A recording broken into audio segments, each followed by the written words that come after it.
Richard Martineau. Narrateur de l'actualité.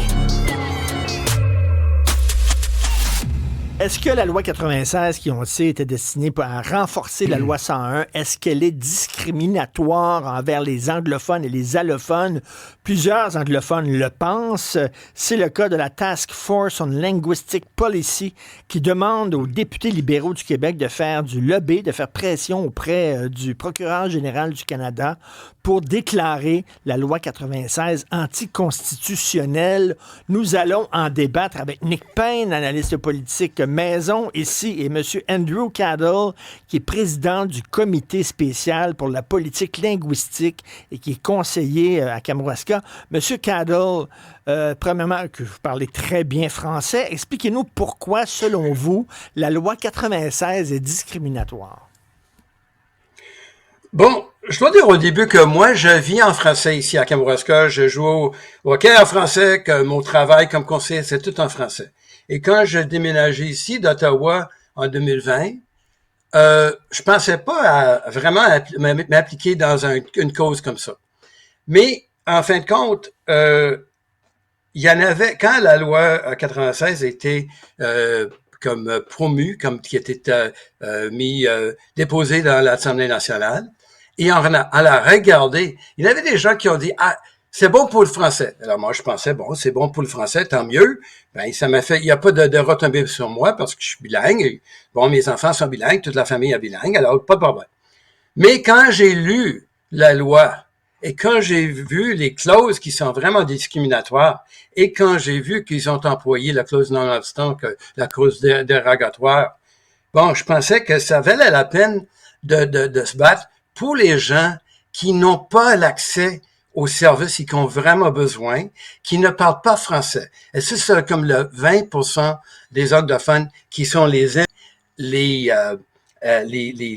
indigènes, les minorités visibles, les gens qui ont pauvreté rurale, que ce sont les gens qui ne parlent pas, et même les gens avec des handicaps physiques et mentaux. Ce sont les gens qui ont besoin de services et on pouvait les rayer de la liste des services. Alors, c'est pas une question de la radio, la télévision, tout ça comme on a accès en anglais. C'est que le gouvernement du Québec voulait rayer ou exclure certaines personnes des services de gouvernement.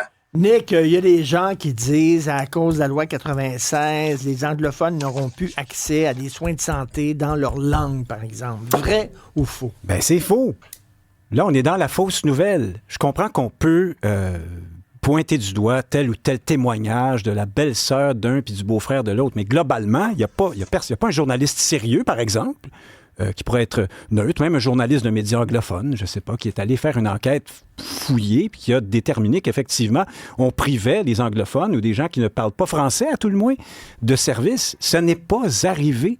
Je comprends qu'il y a peut-être une anecdote ici et là, mais pour des raisons qui ne relèvent pas nécessairement de la loi 96. Par exemple, dans des zones où c'est moins anglophone, au Québec, on peut bien imaginer que parfois, à l'occasion, loin de Montréal, on puisse attendre un peu pour se faire servir en anglais. Ça se peut, ça. Mais est-ce que c'est à cause de la loi 96? Mais on n'accepterait pas, par exemple, qu'un Canadien français ne se fasse pas servir à Saskatchewan en français. C'est pas vrai. C'est pas vrai. Non, ça c'est pas vrai. Moi, je suis un des auteurs de la loi 8 en Ontario. Quand je travaillais à Queen's Park, j'étais un des auteurs de la loi 8 qui donne les services en français en Ontario aux Franco-Ontariens et je me battais pour les droits des Franco-Ontariens quand je vivais à Ottawa. Mes enfants allaient aux écoles à Ottawa en français toute leur vie, comme le primaire et secondaire. Et même à Saskatchewan, il y a des services énormes. J'ai rencontré quelqu'un de Saskatchewan qui longeait, comme louait, comme ce qu'on dit, comme élogeait des services en Saskatchewan en français. Alors, comme la pays a changé, pense que vous, M. Martineau et M. Payne, faut que vous voyagez un petit peu. Bon, moi, j'ai voyagé et j'ai vécu... j'ai voyagé, j'ai vécu dans toutes les provinces du Canada et à l'extérieur du pays. Alors, je connais le pays, je connais beaucoup plus que vous. Mais M. Cadell, franchement, je vous pose la question, est-ce que la loi 96 empêche les anglophones à recevoir des services de santé dans leur langue? Ça, c'est une bonne question. OK? Il y a 3 volets. Vous pouvez y répondre. Non, il y a 3 volets. L'Assemblée nationale a passé une motion qui avait aucune valeur, qui empêchait le fameux livre de direction de 31 pages qui donnait les directions aux employés en santé, quoi faire avec les anglophones. Ça, c'était mis dans la poubelle. Mais en même temps, si quelqu'un est pas servi en français par un anglophone par hasard dans un hôpital, le docteur peut être dénoncé par un délateur. Vous savez que dans l'administration des hôpitaux qui sont soi-disant bilingues, ou sont supposés d'être anglophones ou bilingues, qu'un administrateur qui parle anglais avec un autre administrateur, selon la loi, c'est pas correct, c'est pas accepté. C'est contre la loi. Alors, il y a plusieurs volets de la loi qui empêchent, pas les services, mais la capacité d'engager des gens qui sont anglophones. Bon, tout ça est un peu romancé. Là. Allons au fond des choses. Non, ça c'est le fait! C'est le fait! Faut lire la loi, pas! Oh my God! Permettez-moi de parler un petit peu. Ce qui est, au fond, ça vaut la peine. Le cœur du problème pour des gens comme M. Cadel, ou à tout le moins plusieurs de ceux qui gravitent autour de ces mouvances-là, qui se plaignent beaucoup là, de la loi 96 puis qui pensent que c'est une atteinte au droit. Ce n'est pas la question linguistique, c'est la question du renforcement d'un certain pouvoir francophone ou canadien-français sur le Québec. C'est ça qui ne passe pas. Il suffit d'aller voir sur le site du machin Task Force de M. Cadel là, pour voir que ce qu'on dénonce... Méchant Task Force! My God! Merci. Excusez-moi, épouvantable. Je ne me souvenais pas. C'est épouvantable. Le fait qu'on ait unilatéralement modifié la Constitution canadienne. Hein? Simon Jolin Barrette a réussi ça. En passant par l'article 45 de la Constitution de 82, il est allé modifier une petite section de 1867 où on dit que la seule langue officielle du français, du Québec désormais, est le français. Ça et c'est pas la Constitution de 1867. Faut avoir vos faits. Faut faire les faits. On a modifié une section qui concerne le Québec. C'est une farce. Écoutez, le problème est là. Essentiellement, c'est qu'on refuse toute concession envers le Québec français. Tu sais, quand on parle de l'administration en français, là, les deux administrateurs... Moi, je suis francophile! Je suis francophile. La plupart des anglophones sont francophiles. Je veux terminer. Mais bien sûr, c'est pas une question de langue, M. Cadel. Le débat ici n'est pas un débat. Non, c'est une question de pouvoir. Exactement. D'identité et de pouvoir. Et d'opprimer des anglophones, hein? Monsieur Cadel. Pour la revanche. Pour la revanche, hein? Ma femme a été opérée à la vésicule biliaire à l'hôpital juif de Montréal. La femme qui l'a opérée, le médecin ne parlait pas un mot de français. Est-ce que l'intervention a été un succès? Est-ce que l'intervention a été un succès, M. Martineau? Elle a le droit d'être... On veut les meilleurs médecins ou médecines. Non, okay. On est au Québec aussi. S'ils ne sont pas capables à parler avec un accent québécois, peut-être c'est mieux d'avoir les meilleurs médecins. Monsieur Cadel, s'il vous plaît, permettez-moi de placer juste une phrase complète. Là. Quand M. Cadel nous dit que deux administrateurs d'un établissement de santé ne pourront plus se parler anglais, on est dans une dystopie, là. On est dans la fiction. Ce que veut la loi 96, c'est que l'administration fonctionne globalement, donc surtout dans ses preuves écrites, dans ses traces écrites, en français. Maintenant, tout le monde sait bien que deux médecins anglophones dans un bureau vont continuer de se parler anglais, là. Il faut arrêter. Mais c'est dans la loi! C'est dans la loi! Juste avant la dernière élection... C'est dans la loi! Il faut lire la loi. C'est évident que vous ne disiez pas la loi. Ce qui est dans la loi, c'est que l'administration doit fonctionner en français, et ensuite, le ministre Roberge dit, évidemment, on ne va pas commencer à aller courir après les gens dans le corridor pour voir quelle langue ils parlent. Deux, la fameuse directive qui a fait tant débat cet été, qui a fait couler beaucoup d'encre dans la Gazette, là, à l'effet qu'on ne pourrait plus justement recevoir de services en anglais dans les hôpitaux, comme par exemple Santa Cabrini. Là. Le ministre l'a rappelé, l'administration doit fonctionner en français. Toutefois, dans les services, si vous êtes membre de la communauté historique anglophone, vous pouvez en faire la démonstration et être servi en anglais, mais cette obligation-là tombe si la santé est en cause. J'ai bien dit si la santé est en cause. Quand tu vas consulter quelqu'un dans le domaine, dans le système de santé, ta santé est en cause et puis on va te répondre en anglais. Mais vous allez où avec ça? Vous allez où avec ça? Parce que moi, je suis en bonne forme. Je suis en pleine santé. OK? La plupart des Québécois sont en bonne santé. Mais pour les gens qui ont besoin des services, par exemple, que les gens qui sont sur bien-être, sur les gens qui ont besoin de travailleurs sociaux, qui ont des problèmes mentaux, qui ont des problèmes, qui veulent aller avoir leur permis de conduire.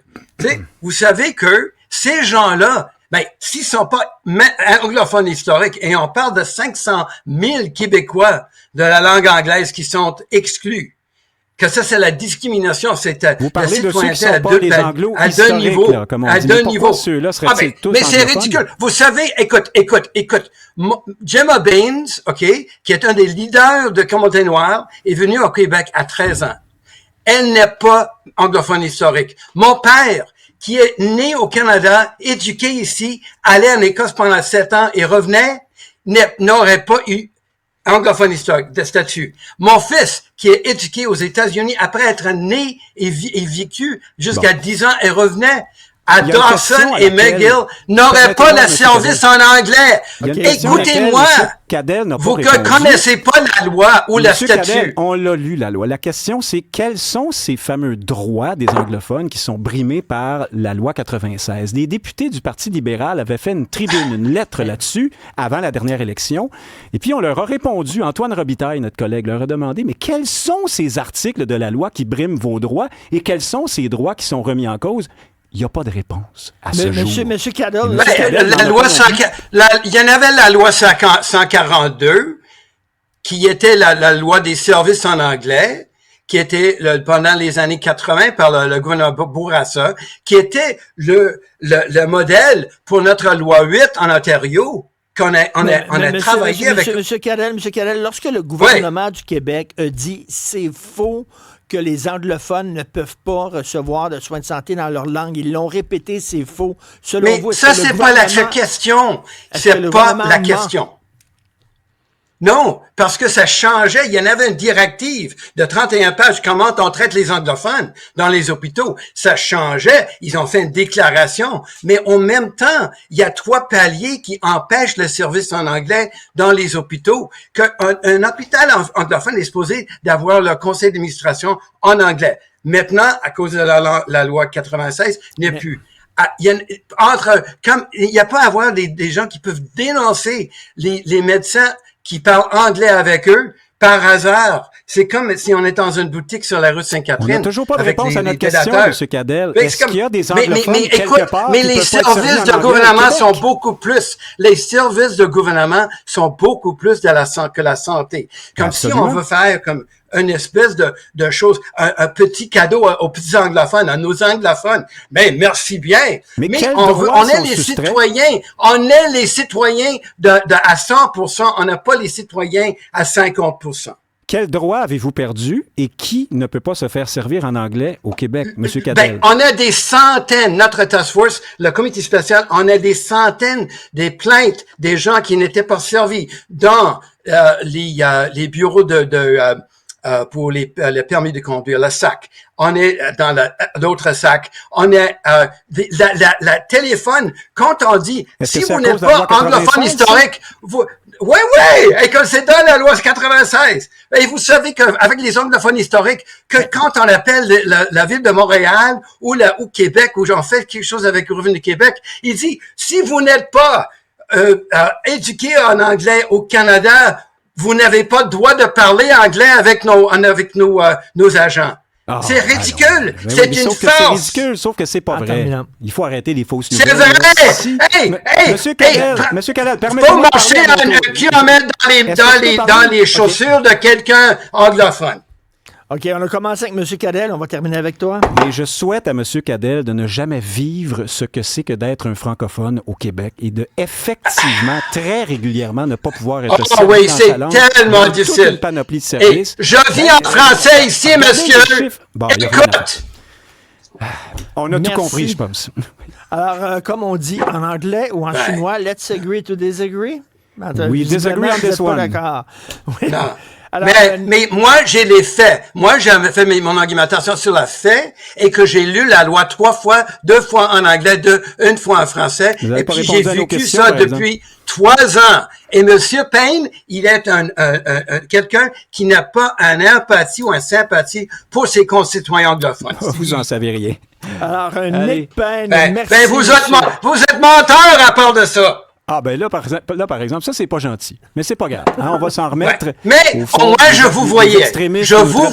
On en a vu d'autres. Extrémistes. Les extrêmes nationalistes sont les gens qui causent les problèmes entre nous. Nick Payne et M. Andrew Cadell, merci beaucoup d'avoir participé à ce débat. Un plaisir. Je ferai une autre fois si c'est possible. Ben, s'il y a moyen de pas nous insulter, ça serait bon. Moi, ça me ferait mon affaire. Merci à vous deux. Bon, la prochaine fois, peut-être on n'insulte pas.